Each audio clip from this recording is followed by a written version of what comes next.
In a land of unforgiving sun, a warrior was left to die, but a single act of mercy would rewrite both her fate and that of her enemies.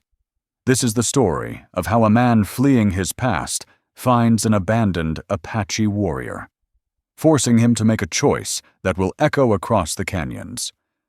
Where are you watching from today? Let us know in the comments, and be sure to subscribe so you never miss a tale from the Untamed West. The sun was a hammer, and she was the anvil. It beat down upon the rust-colored boulders where they had left her, searing the land until the air itself seemed to shimmer with pain. Thirst was a living thing, a creature with claws scratching at the back of her throat. Her world had shrunk to this small patch of agonizing heat, the buzz of a persistent fly, and the throbbing emptiness below her knees. They had wrapped the stumps tightly, a final perfunctory act before turning away. An act, not of mercy, but of tidiness. The wrapping only served to concentrate the fire that burned in her severed limbs. She was Tala. She was Silent Hawk. She repeated the names in her mind, a litany against the encroaching delirium. She had tracked a mountain lion for 2 days without water once. She had earned her name. She had been one of the tribe's fiercest warriors. Now, she was a burden. Gonknong. The word, spoken by the warrior Kyle, echoed in her memory, sharper than the pain. She remembered the averted eyes of the others, the shame twisting the face of her own father, the chief. They were at war, fleeing the blue coats. A warrior who could not walk, who could not ride, was a stone that would drown them all. Logic. It was the brutal logic of survival. But it felt like the deepest betrayal. Her gaze drifted upward, to the dark specks circling in the merciless blue sky. The buzzards. They were patient. They understood the laws of the desert. Soon, they would descend. She closed her eyes, not in despair, but in a kind of grim acceptance. Her hand closed around the one thing they had left her that wasn't a part of her own body. A sharp-edged rock, heavy and solid in her palm. It was her last weapon, her last choice. She would not be food for scavengers while breath was still in her body. A new sound cut through the shimmering silence, the soft, rhythmic plodding of a horse. Her eyes snapped open, not the sound of an Apache pony. Heavier, slower. Cavalry. Her heart, which had been beating a slow, sluggish rhythm, began to pound. She tightened her grip on the rock, pulling her body as upright as she could, her back scraping against the boulder. She would meet them awake. She would meet them as a warrior. The rider came into view, a lone man on a sturdy buckskin. He wore not the blue of the army, but the dusty, faded clothes of a cowboy or a drifter. His face was shadowed by the brim of his hat, but she could see eyes the color of a faded sky scanning the landscape. He was a man who seemed at home in the emptiness. Then, his eyes found her. He stopped. For a long moment, he simply sat on his horse, taking in the scene, the woman, the bandages, the circling buzzards. Tala braced herself for what might come next, a bullet, a cruel laugh, or worst of all, pity. Instead, he dismounted slowly, his movements calm and deliberate. He raised a hand in the universal sign of peace before unstringing his canteen. He drank first, a sign of respect, showing her the water was not poisoned. Then, he uncorked it and set it on the ground, sliding it gently across the dust toward her. "Water," he said. His voice was raspy, low. Tala stared at the canteen. It was life. It was also a chain. To accept it was to accept his presence, to create a debt to a disay, an enemy. Her pride, the only thing she had left intact, recoiled. Her gaze was a wall of defiance. She did not move. She did not speak. Her knuckles whitened on the rock in her lap. "Come closer," her silence screamed, "and you will bleed." The man seemed to understand. He did not press her. He backed away, returning to his horse. She thought he might leave, and a part of her felt a bitter triumph. But he only rummaged in his saddlebags, retrieving a cloth and a medical satchel, a strange possession for a drifter. He soaked the cloth with his own precious water and walked back, stopping at the same invisible line she had drawn. He tossed the damp cloth. It landed softly in the dust beside her. "For your head," he said. "The heat is a merciless enemy." Then he did the most unexpected thing of all. He walked to the thin shade of a skeletal palo verde tree, sat with his back against its trunk, and began to wait. He did not leave. He did not approach. He simply bore witness. The sun began its slow descent, painting the sky in fiery strokes of orange and purple.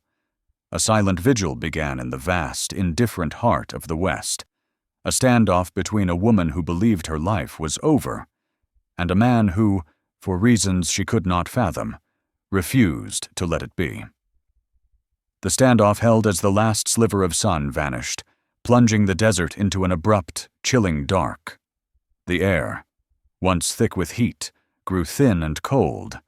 A sliver of moon offered little light, and the stars, brilliant and remote, seemed to mock the vulnerability of the two figures below. Elias had built a small fire from creosote branches, the flames a pocket of defiant warmth in the immense darkness. It crackled and spat, casting long, dancing shadows that made the familiar shapes of rock and cactus seem strange and menacing. He had roasted a rabbit he'd managed to snare, and the smell of cooking meat, rich and savory, filled the air, a stark contrast to the sterile scent of dust. Tala had not moved. She remained by the boulders, a silhouette against the flickering firelight. She had not drunk the water, nor used the cloth. Her pride was a fortress, and Elias, sensing its formidable walls, knew a direct assault was useless. He had to find another way in. He finished cooking the meat, pulling a tender piece of backstrap from the spit, placing it on a flat, clean rock. He also filled a tin cup with water from his canteen. He approached her slowly, his movements deliberate and non-threatening. He stopped 10 feet away, the same invisible line she had drawn earlier. "You need to eat," he said, his voice even. "You need to drink. Your spirit may be ready to journey on, but your body is still here. Denying its sustenance is a slow way to die, and a warrior deserves better." He set the rock with the meat and the cup of water on the ground, well within her reach, but not so close as to be an invasion. She finally spoke, her voice a dry rasp, rough with disuse and dehydration, but laced with iron. "Go. Your presence is a cage." "A cage is what you were left in," Elias countered gently. "I'm just a man sitting by the same fire. The desert is big enough for both of us." He returned to his spot, eating his own portion of the rabbit, making no show of it. The silence stretched again, punctuated only by the crackle of the fire. He could feel her watching him, her gaze a physical weight. It was a battle of wills, fought not with weapons, but with silence and stillness. He was offering life. She was clinging to the honor of a chosen death. And then, the wind changed. The gentle whispers turned into a low moan that grew steadily into a howl. The sky, which had been clear, was now being consumed by a fast-moving bank of bruised purple clouds. The first drop of rain hit the sand with a hiss, then another, and another. Within minutes, a torrential downpour had begun. The fire sizzled, struggled, and died, plunging them into a near-total, disorienting blackness. The rain was icy cold, and Elias could hear Tala's sharp intake of breath as the frigid water soaked her, her wounds, her weakened state, The cold would seep into her bones. Finishing the work the sun had started. "There's an overhang," he shouted over the roar of the storm. "A small cave. Back here. It's dry." He couldn't see her, could only guess where she was. He lit a match, shielding it with his body. In the brief, flaring light, he saw her, shivering, her jaw clenched, water plastering her hair to her face. The brief illumination was enough. He moved toward her, his boots sinking into the instantly muddy ground. "I will not be carried like a child," she spat, her voice tight with fury and humiliation as he reached her. "I know," he said, his voice close to her ear, a shield against the wind. "But you will not die of cold while I can stop it. Let me help you, or the storm will take the choice from us both." He didn't wait for permission. He moved with a surgeon's efficiency, getting one arm under her back and the other beneath her bandaged legs. She was lighter than he expected, a bird-boned fragility beneath the deerskin. She stiffened in his arms, a rigid line of resistance, but she did not fight him. It was a surrender to logic, not to him. He carried her through the blinding rain to the shallow cave he'd noted earlier. It was little more than a deep recess in the rock face, but it was dry. He set her down, gently, her back against the stone wall. He worked quickly, using his body to shield the entrance as he struck another match and lit the small lantern from his satchel. A steady golden glow filled the small space, pushing back the chaotic dark. They were trapped, enclosed in a space no bigger than a large closet. The intimacy was suffocating. Outside, the storm raged, a wild symphony of wind and water. Inside, the silence was louder than the storm. The meat and the water were gone, washed away by the deluge. All they had was the shared space and the fragile warmth of the lantern. Elias could see the faint tremor in her arms. He shrugged off his dry wool coat, the warmest thing he owned. "Here," he said, holding it out. She stared at it, then at him. Her eyes, in the lantern light, were deep pools of conflict. To accept this was another concession, another link in a chain of dependence she despised. But the cold was a real and present enemy. He saw the war in her eyes, the pride battling against the primal, undeniable need for warmth. After a long moment, she gave a short, sharp nod. Elias carefully draped the heavy coat over her shoulders. The scent of him, of leather, dust, and something uniquely his own, enveloped her. It was not the scent of an enemy. It was the scent of a man. The heat from the wool began to seep into her, a slow creeping comfort that felt both welcome and profoundly dangerous. For the first time, her rigid posture softened, just slightly, a silent admission that the walls of her fortress had been breached.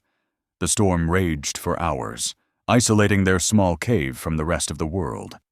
The constant drumming of rain on rock became a hypnotic rhythm, a backdrop to the charged silence within. Elias sat across from Tala, the lantern between them casting their shadows, large and distorted, against the stone walls. The heavy wool coat was still draped over her shoulders. She had not spoken again, but the rigid line of her jaw had softened.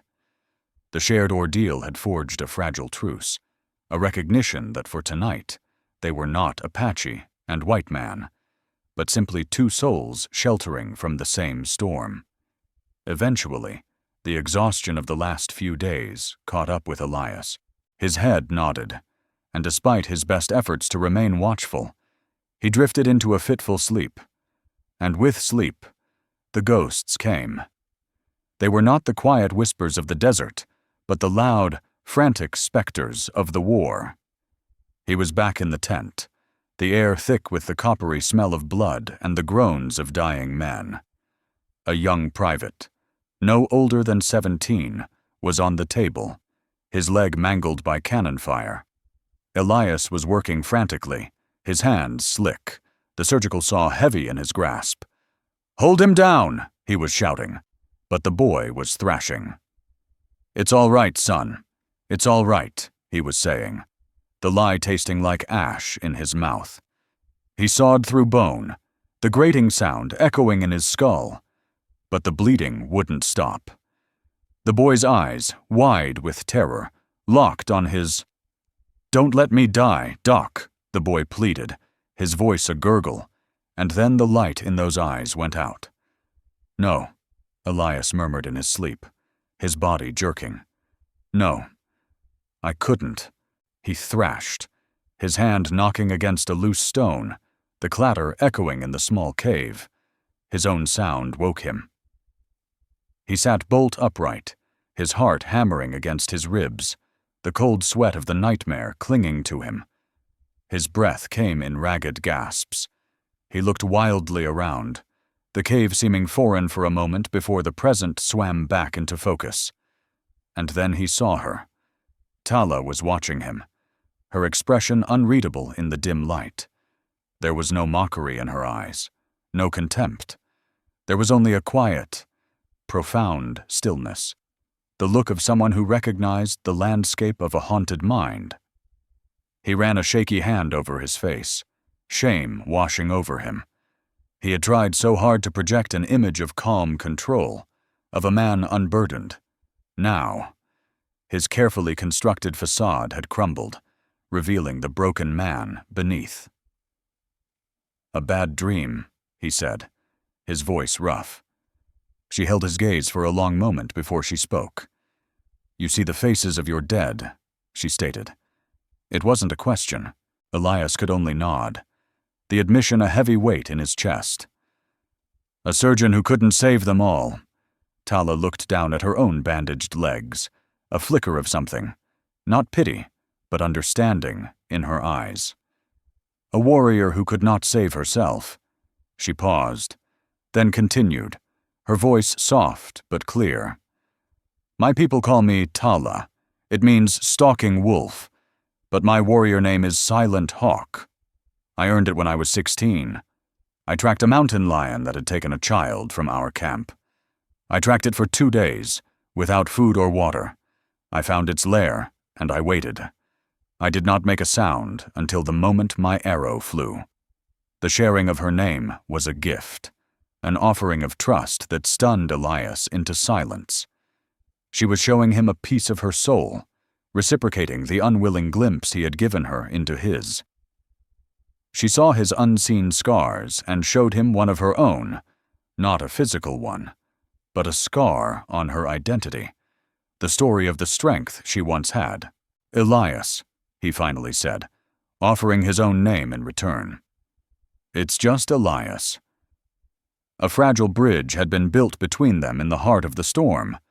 The shared vulnerability had done what kindness and logic could not. As dawn approached, the rain finally subsided, replaced by a clean, washed quiet. The world outside the cave smelled of wet earth and sage, reborn. The rising sun cast a pale light into their shelter, signaling the end of their enforced proximity. Just as Elias began to think about their next move, a sound cut through the morning calm. It was distant but unmistakable, the jingle of harnesses and the low murmur of men's voices. Cavalry. He moved instantly to the mouth of the cave, peering cautiously around the edge. A patrol, maybe a dozen men, was moving through the wash below, their blue uniforms a stark intrusion on the landscape. They were not moving with purpose, merely sweeping the area. But their presence was a jolt of reality, a reminder that the world and its wars were still out there, waiting for them. Tala had heard it too. He saw her tense, her hand instinctively going to the empty space where a knife would have been. The brief peace of their shelter was shattered. Elias looked at the patrol, then back at Tala. He saw the fire of the warrior rekindle in her eyes, but he also saw the stark reality of her situation. She was helpless, and the enemy was at their doorstep. The truce born in the storm was about to face its first, and perhaps final test. The cavalry patrol passed without incident, their voices fading into the vast quiet of the desert morning. But their presence lingered like a chill in the air, a stark reminder of the closing net. They couldn't stay in the cave. To remain was to be found. Elias looked at Tala, at the fierce determination in her eyes warring with the immovable reality of her body. He could not carry her indefinitely. It would slow them to a crawl, making them an easy target. But the alternative, leaving her behind, was a thought he refused to entertain. It was the very act of abandonment he was trying to atone for. His gaze fell upon the skeletal remains of 2 young saplings the storm had broken, their long, straight trunks lying near the mouth of the cave. An idea began to form, born from necessity and a deep, burgeoning compassion. He looked at the deerskin wrappings on her legs, then at his own sturdy blanket roll. He knew what he had to do. For the next several hours, Elias worked with a focused intensity that Tala hadn't seen before. It was not the weary patience of a man waiting, but the skilled precision of a craftsman. He used his knife to strip the saplings of their branches, smoothing the wood until they were 2 long, parallel poles. He lashed them together with strips of leather cut from his saddlebags, creating a sturdy A-frame. He then took his own blanket, his only protection against the cold desert nights, and stretched it taut between the poles, securing it firmly. He was building a travois, a simple drag sled used by the Plains tribes, a vehicle of transport and survival. Tala watched him in silence, a complex storm of emotions churning within her. Every cut of his knife, every knot he tied, was a refutation of her tribe's judgment. They had seen her as a broken thing, a weight that would drag them down to their deaths. They had left her with nothing. This man, this Dizé, this enemy, was using his own resources, his own blanket, to build her a means of movement. He was not just keeping her alive, he was restoring a piece of her agency. It was an act of such profound, quiet compassion that it chipped away at the last foundations of her fatalism. The belief that her only honorable path was to die in the dust began to feel not like honor, but like waste. When he was finished, he brought the travois to her. It was rough, but strong. "It's not a horse," he said, his voice practical, "but it will not tire, and Gideon can pull it faster than I can carry you." She looked at the simple construction, then up at his face, searching his eyes. She saw no pity there. She saw respect. She saw a man offering a tool, not charity. And in that moment, the final wall within her crumbled. The honor she had been clinging to was the honor of the past, the honor of the warrior she had been. He was offering her the chance for a new kind of honor, the honor of a survivor. He helped her position herself on the blanket, her back resting against a support he'd fashioned. As he gently lifted the bandaged stumps of her legs to rest on the sled, his touch was careful, clinical, yet gentle. The brief contact sent a jolt through her, a warmth that had nothing to do with the sun. It was the first time someone had touched her wounds with the intent to help, not to judge. As Elias hitched the front of the travois to Gideon's saddle, Tala knew she could no longer keep her secret. It was more than a secret. It was her people's lifeblood, their ultimate escape route. To withhold it now, from this man who had so selflessly saved her, felt like a betrayal deeper than any her tribe had dealt her. Her knowledge was the only thing of value she had left, the only way to balance the scales of the debt she now owed him. "Elias," she said, her voice quiet but firm. He turned, surprised by the strength in her tone. "The soldiers," she began, choosing her words carefully. "You said they are closing the net. I know why." They believe they have trapped my people in the Chizos canyons, with no way out." Elias nodded. "That's the word in the settlements. General Miles is convinced he has them cornered. The Box Canyon has only one entrance." A faint, grim smile touched Tala's lips. "He is wrong. The canyon has a mouth, but it also has a throat. There is another way out, a hidden path, known only to the elders of my clan. It is called the Serpent's Spine.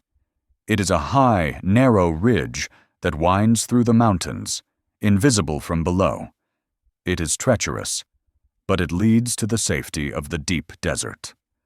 She looked him directly in the eye, her gaze steady and clear. "I know the way. I know where the serpent's spine begins." The weight of her confession settled between them. She had just handed him a piece of information that could win the war for the army. In the hands of another man, it would be a death sentence for her tribe. But she was not speaking to another man. She was speaking to Elias. It was the ultimate act of trust, a gamble played with the lives of her people as the stake.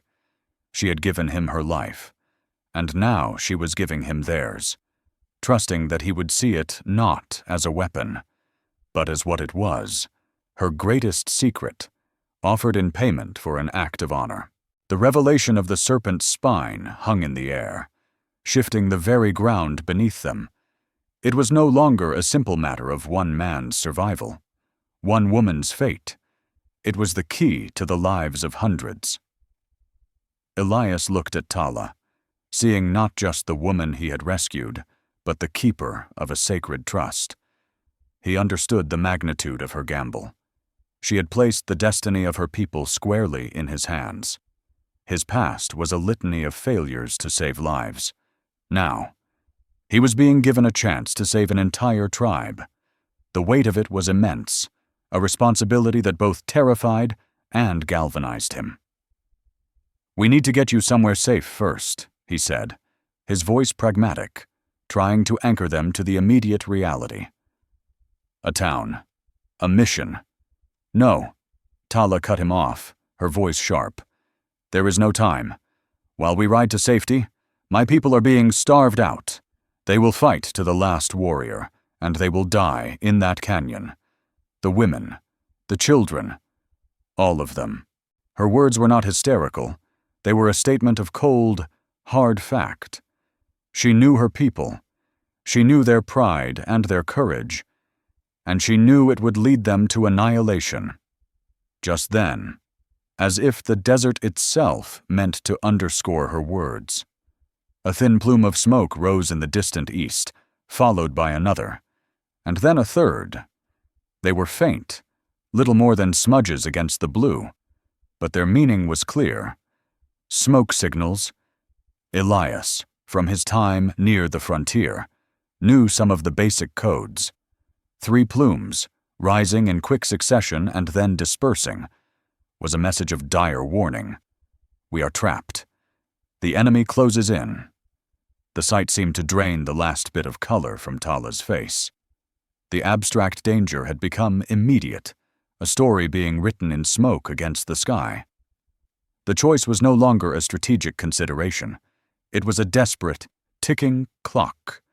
A war raged inside her, more fierce than any battle she had fought with a bow or a blade. Loyalty versus betrayal. Her tribe had cast her out, left her to be devoured by the earth. They had declared her worthless, a dead weight, by their own laws. She owed them nothing. Her dagoye, her honor, could have been satisfied by simply surviving, by proving them wrong, but it wasn't that simple. She saw the faces of the children she had taught to track rabbits, the old women who had woven stories into her childhood, the young warriors who had fought beside her. They were her blood, her history, her world. To let them perish out of personal bitterness would be to sever the last living root connecting her to that world. It would be a spiritual death, more complete than any the desert could offer. Her anger at her father, the chief, and at Kale, The warrior who had argued most strongly to leave her was a hot, sharp stone in her gut. But the love for her people was a deep, flowing river that could not be dammed by a single act of cruelty. She looked at Elias, her eyes dark with the torment of her decision. "They forsook me," she said, her voice a low whisper, as much to herself as to him. "They called me a burden and left me for the buzzards." Elias said nothing. He simply waited, his expression one of deep empathy. He knew this was a path she had to walk alone. This was not his choice to make or influence. He had offered her life. What she did with it had to be her own. "But they are my people," she finished, her voice gaining strength, the decision crystallizing into hard resolve. "My anger is with a few men. My loyalty is to the people. I will not let them be wiped from this earth because their leaders were weak." She met his gaze, and for the first time, he saw no trace of the victim in her. He saw a leader. "You have given me a way to move, Elias. Now I must use it. Will you take me to the mouth of the Chisos Canyons?" It was a question that asked for everything. To ride toward the heart of a military conflict, to bring a hostile Apache to the doorstep of a siege, was to risk being shot on sight by both sides. For Elias, it was the opposite of the quiet, anonymous life he had sought. It was running directly back into the fire, toward the very kind of conflict that had shattered him. But as he looked at her, resolute and fierce on the travois he had built, he knew there was no other answer he could give. His own path to redemption was not in running from the ghosts of the past, but in facing them. He was a healer. He had failed to save one boy in a tent, but now he had the chance to help save a nation. "Gideon is strong," Elias said simply, a vow in his words. "And the sun is still high." He turned and began adjusting the harness on the horse, the creak of the leather a sound of commitment. He was no longer just a man fleeing his past. He was Tala's hands and feet. They were set on a new course, a desperate ride not away from danger, but into its very heart, a race against the setting sun to rewrite the ending of a war. The journey to the Chisos Canyons was a trial by landscape. The terrain grew harsher, more unforgiving. The flat, sandy washes gave way to jagged foothills and knife-edged ridges of crumbling rock. Gideon, sturdy and sure-footed, picked his way through the treacherous ground, the travois bouncing and scraping behind him, a constant grating sound that set Elias's teeth on edge. For Tala, every jolt was a fresh agony, a sharp reminder of her wounds. She bore it with a stoicism that awed Elias, her hands clenched on the wooden poles, her jaw set against the pain. Their survival depended entirely on the fusion of their strengths. Tala was the mind, the eyes, the memory. Elias was the body, the muscle, the will. "To the left," she would command, her voice low but clear. "Follow that dry creek bed. It will shield us from the open ground." Or, "Stop. There is a spring ahead, hidden by those cottonwoods. We can rest there." Her ancestral knowledge of the land was a map imprinted on her soul. She knew which plants held water, which animal tracks were fresh, which silences held danger. Elias, in turn, became her extension into the world. He lifted the travois over impassable boulders, guided Gideon through thorny thickets of mesquite, and stood guard through the tense, cold nights, his rifle resting across his lap. They moved mostly in the dim hours of dawn and dusk, hiding during the heat of the day in the shadows of cliffs or beneath dense canopies of juniper. They were two ghosts moving through a hostile world, their presence a whisper on the wind. The danger was constant. Twice. They had to freeze, melting into the landscape as army scouts rode past on the ridges above them.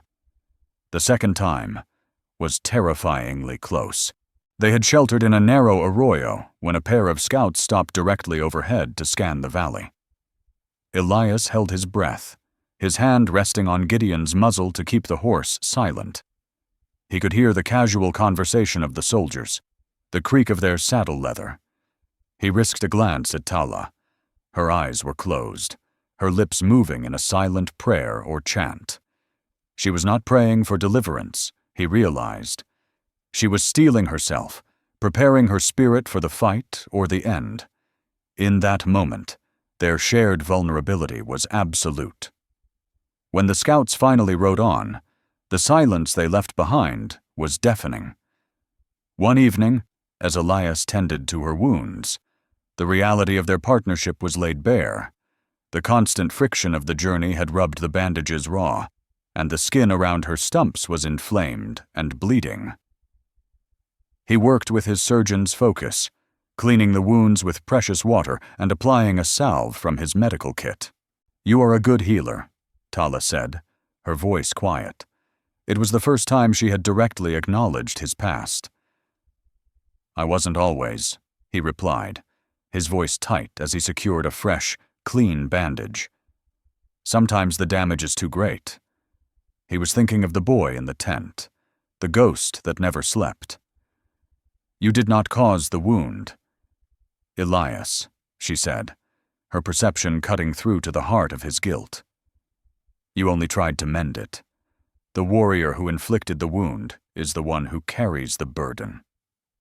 Her words were a balm on a wound he hadn't known was still so open. She had given him an absolution he had never been able to give himself.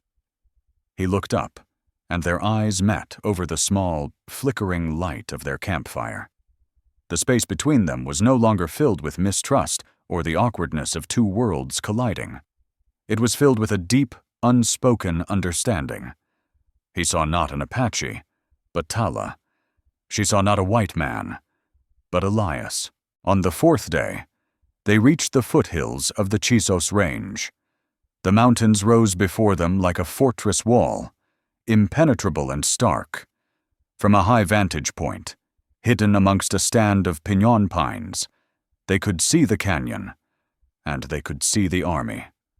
A blue ring of canvas tents and picket lines was drawn tight around the canyon's mouth. Smoke from dozens of campfires created a haze in the valley, a sign of an army settled in for a long siege. They had made it. But now came the most dangerous part of all. They had to get past the sentries, through the valley, and to the hidden entrance of the Serpent's Spine before the final, desperate battle began. Their desperate ride was over. Now, they had to walk through the needle's eye of danger. The final approach was a descent into the lion's den. Under the cover of a moonless night, Elias led Gideon down a steep, winding game trail, every loose pebble a potential betrayal. The travois, so useful in the open, was a liability here, its scraping amplified in the stillness. He had padded the ends with cloth, but the sound was still a thunder in his ears. Below them, the army camps were a constellation of dying fires, punctuated by the lonely calls of sentries. Tala was their guide.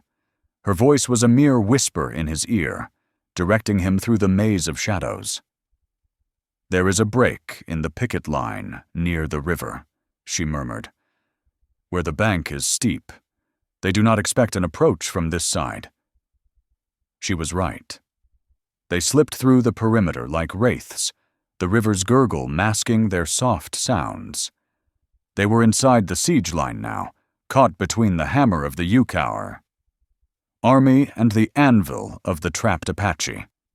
The entrance to her people's camp was marked by two towering sentinels of rock. As they approached, two figures detached themselves from the shadows. Arrows knocked in their bowstrings. "Halt!" one of them hissed in the Apache tongue. "It is I." "Tala," she called out, her voice clear and strong, betraying no pain or weakness. The sentries moved closer, their faces masks of disbelief, their eyes flicking from her to the white man beside her, and then to the crude sled on which she rested. One of them was Cale, the very warrior whose voice had been loudest in council, arguing to leave her behind.